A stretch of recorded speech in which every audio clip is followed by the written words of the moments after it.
giustizia verranno in armonia e avranno un elemento non trattabile, l'ha dichiarato il ministro della giustizia Carlo Nordio all'inaugurazione dell'anno giudiziario.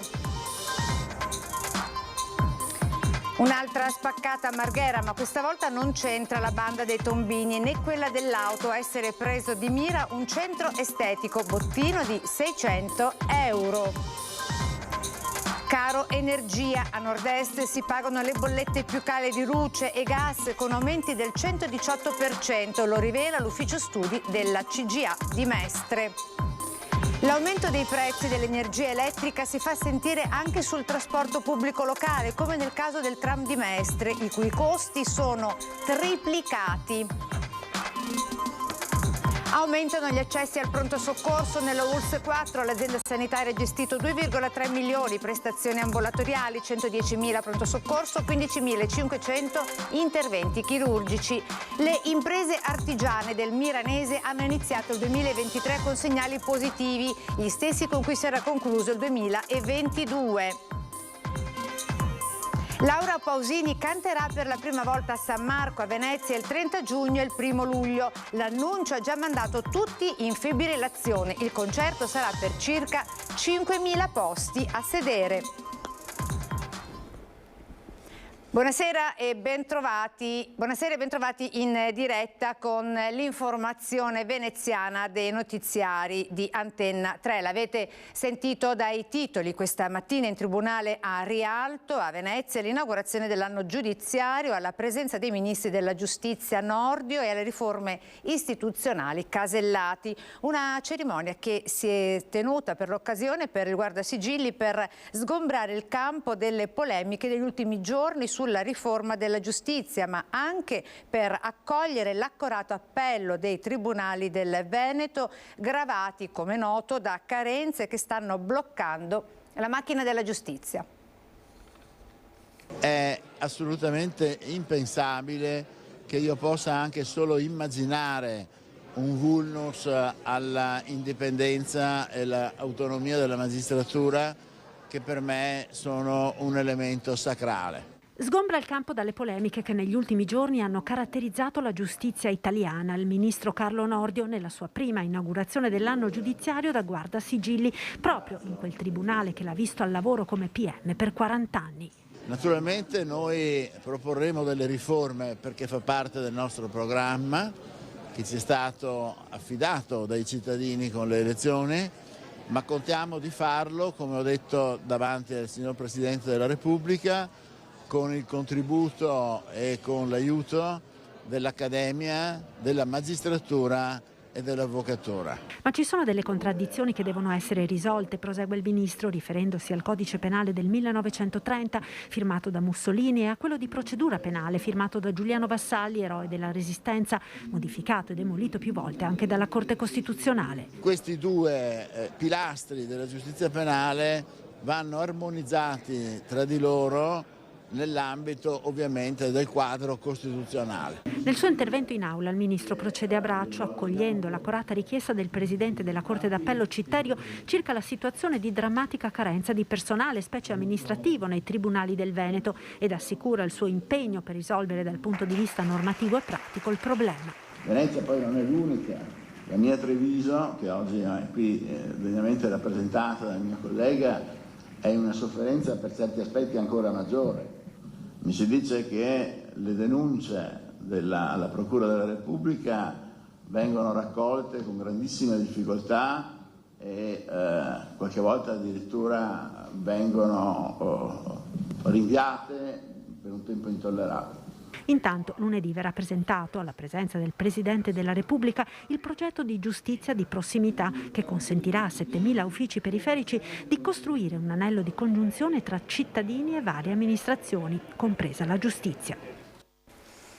E l'inaugurazione dell'anno giudiziario è diventato un accorato appello al governo a mettere mano ai problemi della giustizia che ormai rischia la paralisi. Motivo principale, come abbiamo già detto, una carenza di personale che ha raggiunto, denunciano i vertici dei tribunali veneti, livelli insostenibili, ma nel mirino anche i problemi infrastrutturali e legati alla specificità della situazione di Venezia.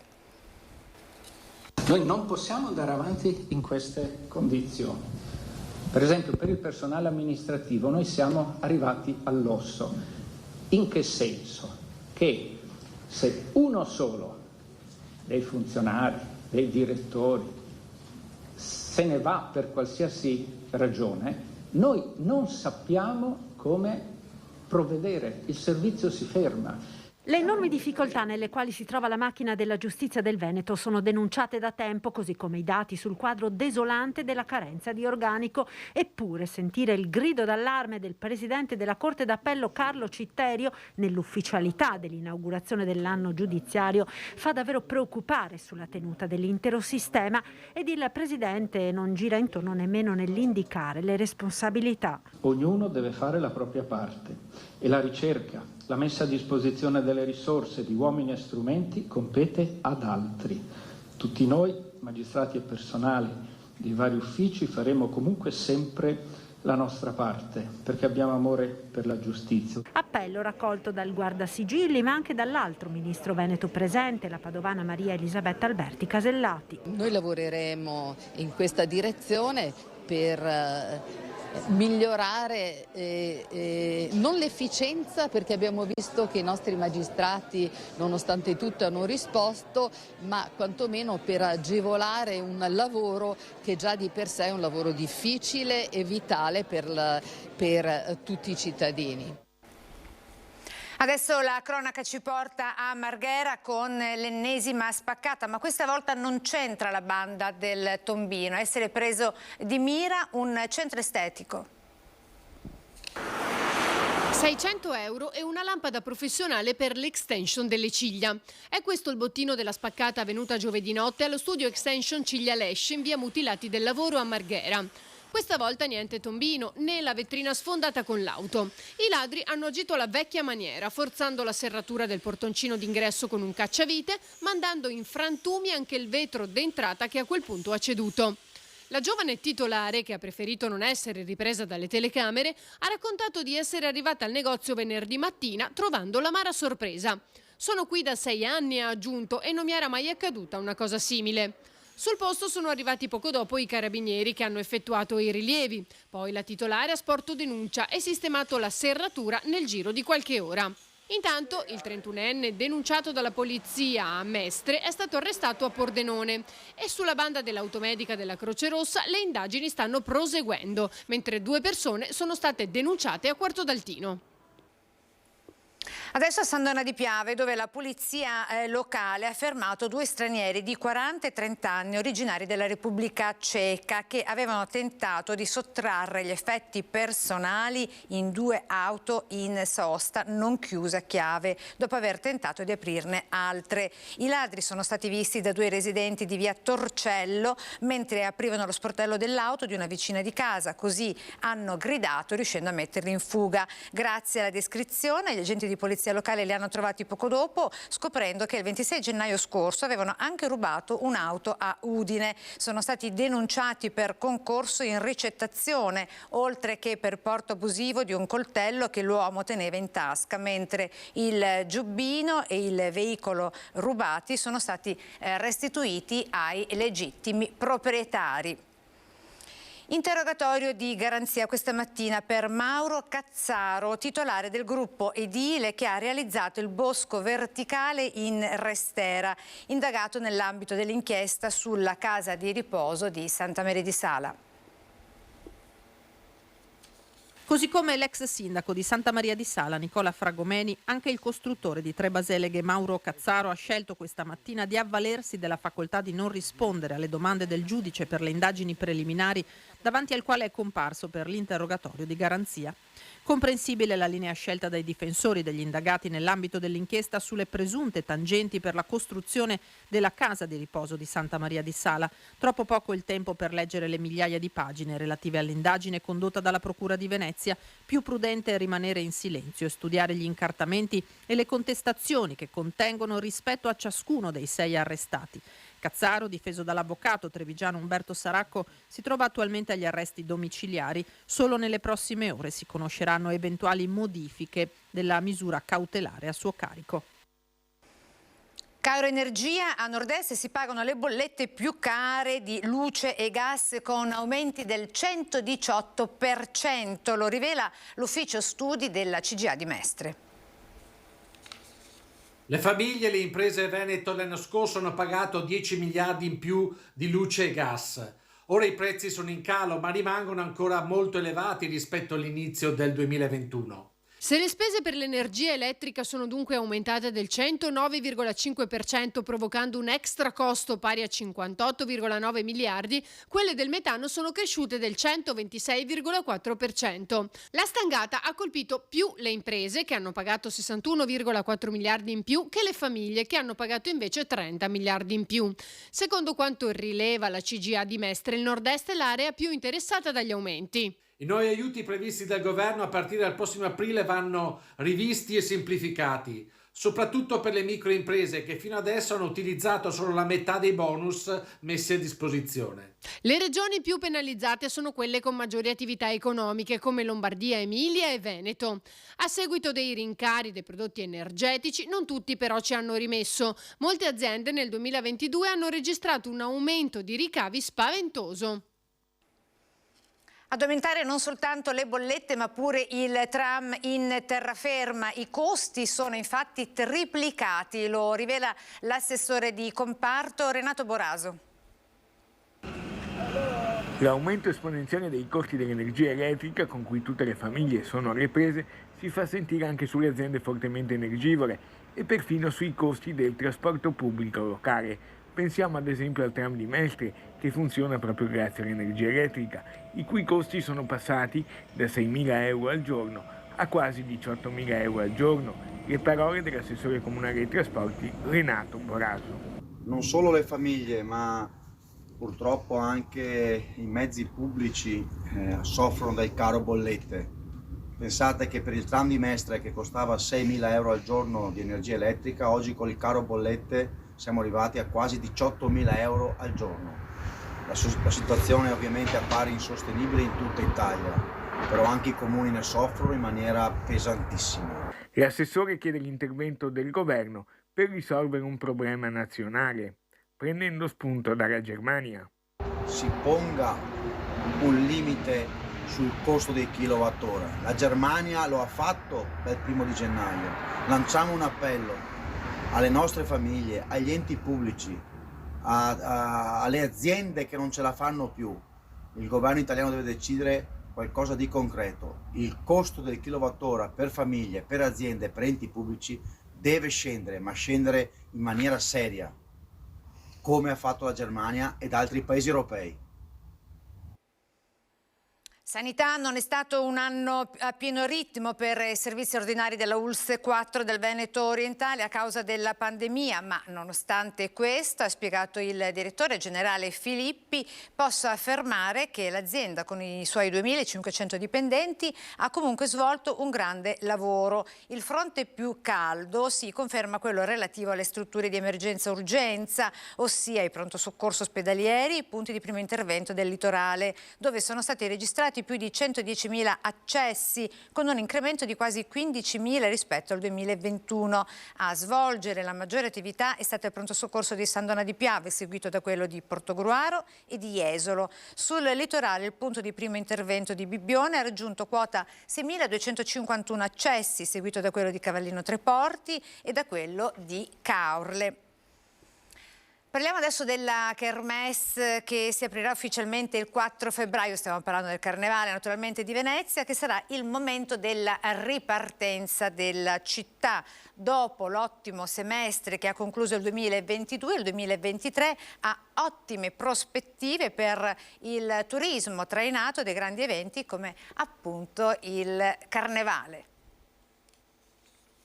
È un Carnevale 2023 con grandi prospettive a quello che si sta avvicinando a pochi giorni dall'inaugurazione ufficiale negli hotel del centro storico e vicino il tutto esaurito. L'ultimo Carnevale senza restrizioni è stato quello del 2019, vissuto in pompa magna. 4 anni dopo ecco quello della ripartenza. Il 2022 è stato sicuramente un anno positivo, un anno nel quale abbiamo visto una timida ripartenza nel primo semestre che si è poi concretizzata con un periodo davvero importante proprio a partire da giugno, quando è cessata la fase pandemica e quindi la riapertura di quasi tutti i mercati. Il vice direttore dell'Associazione Veneziana Albergatori Daniele Minotto non nasconde l'alto livello di aspettative di tutti gli operatori. Vediamo già un numero di prenotazioni importanti. Gli eventi previsti nella città, la Biennale, il Salone Nautico, aiuteranno sicuramente ad essere un attrattivo ulteriore. E davvero contiamo che il 2023, nonostante il costo impressionante che hanno avuto gli elementi dovuti alla gestione, cioè i costi dovuti alla bolletta energetica, quelli che sono tutte le filiere produttive, però se sarà allineato a quello che è stato il secondo semestre del 2022 sarà sicuramente un anno molto positivo. Venezia, traino per tutta la regione. Siamo convinti che Venezia resterà una delle mete principali e permetterà a tutta la regione, in modo particolare anche alla città di Mestre, la parte della terraferma, a rivedere quelle che erano le occupazioni abituali che vedevamo negli anni precedenti, pre-acqua alta e pre-pandemia. E da Venezia adesso ci spostiamo nel Milanese, parliamo ancora di economia, con le imprese artigiane del territorio che hanno iniziato il 2023 con segnali positivi, gli stessi con cui si era concluso il 2022. È il comparto dell'edilizia a trainare le piccole e medie imprese della zona. Come confermano anche i dati di Veneto Lavoro, le imprese artigiane del Milanese continuano a mantenere una buona vivacità, assunzioni in crescita nonostante il momento storico difficile e delicato che stiamo vivendo a livello mondiale. Un segnale positivo, quello della piccola e media impresa, che non era scontato, come argomenta il funzionario dell'associazione di categoria Andrea Dal Corso. Nel Milanese continua a registrarsi una certa vitalità, frutto anche dell'onda lunga del rimbalzo post-Covid. In particolare i dati di Veneto Lavoro ci dicono che c'è un saldo positivo delle assunzioni, anche se minore rispetto ai periodi precedenti. Molte piccole imprese fanno però fatica ad incassare i crediti dei bonus. Il problema è risolto dei crediti da bonus fiscali, in particolare dal super bonus, ma anche dagli altre tipologie di bonus, che oggi vede la situazione paradossale che per molte imprese, anche piccole, in cui ci sono i cassetti fiscali pieni, ma in realtà le casse sono relativamente vuoti proprio perché sono rimasti bloccati dall'evoluzione della normativa che ha di fatto paralizzato il settore e che da un punto di vista governativo si continua a non voler affrontare. Gli artigiani aspettano risposte. Magari anche in occasione dei primi provvedimenti che ci saranno nei prossimi mesi per quanto riguarda la riforma fiscale che dovrebbe partire nei prossimi mesi e che si auspica veda il confronto anche con le organizzazioni sindacali delle piccole imprese. Adesso con la pagina della cultura torniamo a Venezia, parliamo anche di poesia, danza e musica che si fondono in Khaki vs Colors, che a Venezia ha aperto Body Spaces nell'ambito di Canvas, fiera di artisti internazionali di spicco ed emergenti.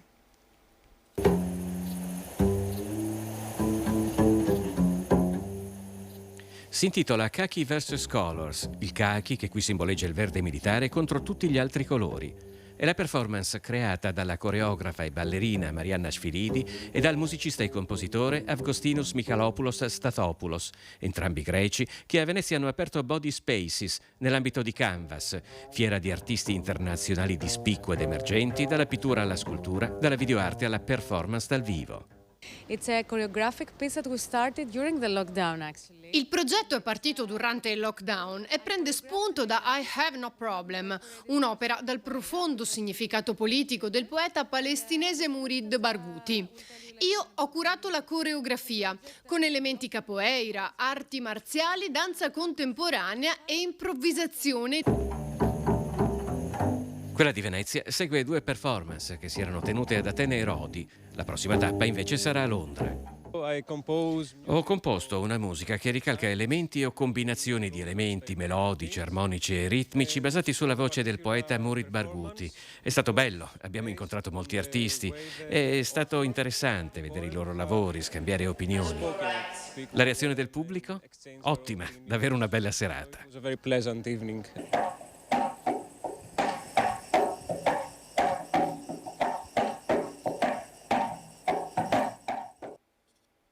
Mostra certamente da non perdere, così come il concerto di Laura Pausini che canterà per la prima volta in carriera a San Marco a Venezia il 30 giugno prossimo e il 1° luglio. L'annuncio della cantante ha già mandato tutti in fibrillazione, al punto che il concerto ha tenuto una doppia data e il concerto sarà per circa 5.000 posti a sedere.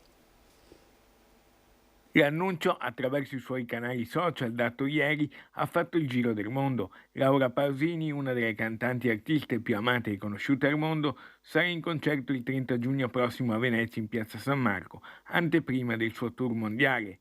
Vera è la società a braccio operativo del comune che darà tutto il supporto tecnico e logistico all'evento. Il direttore Fabrizio Doria spiega come. È una grande operazione perché è il lancio del tour mondiale. La piazza ha una capienza massima di circa 5.000 posti a sedere, un modello abbastanza collaudato che abbiamo fatto anche in passato, e ovviamente a questi si aggiungono i posti nei plateatici dei caffè storici della piazza. La cantante, amatissima attraverso i suoi canali ufficiali, ha raccontato il desiderio di venire a Venezia per festeggiare i 30 anni di carriera, visto che non si era mai esibita in Laguna, così come a Siviglia, dove sarà il 21 luglio. A Venezia troverà ad accogliere a Piazza San Marco, il salotto più bello e accogliente del mondo, biglietti disponibili dalle 16 di venerdì 27 gennaio, ma la caccia al prezioso tagliando manda già tutti i fans in delirio. E sicuramente la Pausini è un nome di grandissimo richiamo internazionale. Ricordiamo che è uno spettacolo a numero chiuso, nel senso che è tutto con persone sedute in Piazza San Marco. 2 partite in casa è un solo punto e questo è il magro bottino del Venezia Football Club che ieri non è andato oltre il pareggio per 1-1 nel derby veneto contro il Cittadella. Un pareggio di rigore perché entrambi i gol sono avvenuti con tiri dal dischetto. Il Venezia si ritrova quindi ultimo a quota 21 punti, raggiunto anche dal Cosenza che lo ha agganciato in classifica. Prima della partita è stato osservato un minuto di raccoglimento in memoria dell'ex presidente della FIGC Carlo Tavecchio e sabato per gli arancione-verdi delicata trasferta a Benevento. Bene, questa era l'ultima notizia, quindi con la notizia del calcio si conclude questa edizione dei nostri telegiornali per quanto riguarda le notizie di Venezia. A me non resta che salutarvi, ringraziarvi per l'attenzione e come sempre ci salutiamo con le previsioni del tempo. Arrivederci.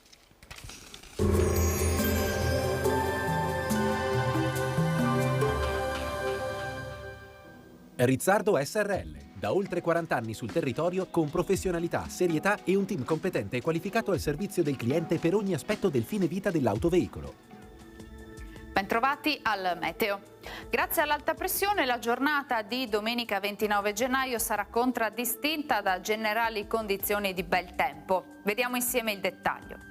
Sul Veneto non sono attese precipitazioni, il tempo sarà stabile e ben soleggiato, con aria tersa ed ottima visibilità. Il cielo infatti si presenterà limpido, venti a tratti moderati da nord-est. Sulle Dolomiti permane un marcato pericolo di valanghe. Temperature minime sotto zero ovunque, 1 grado a Venezia, massime invece tra 4 e 8 gradi.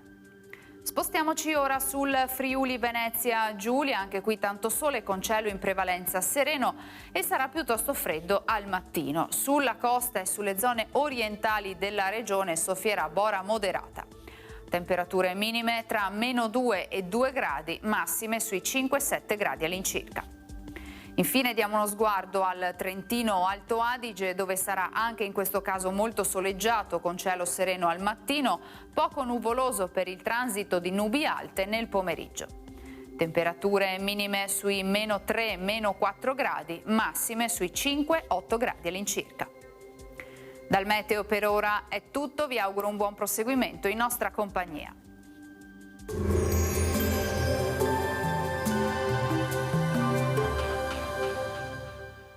Rizzardo SRL. Da oltre 40 anni sul territorio con professionalità, serietà e un team competente e qualificato al servizio del cliente per ogni aspetto del fine vita dell'autoveicolo.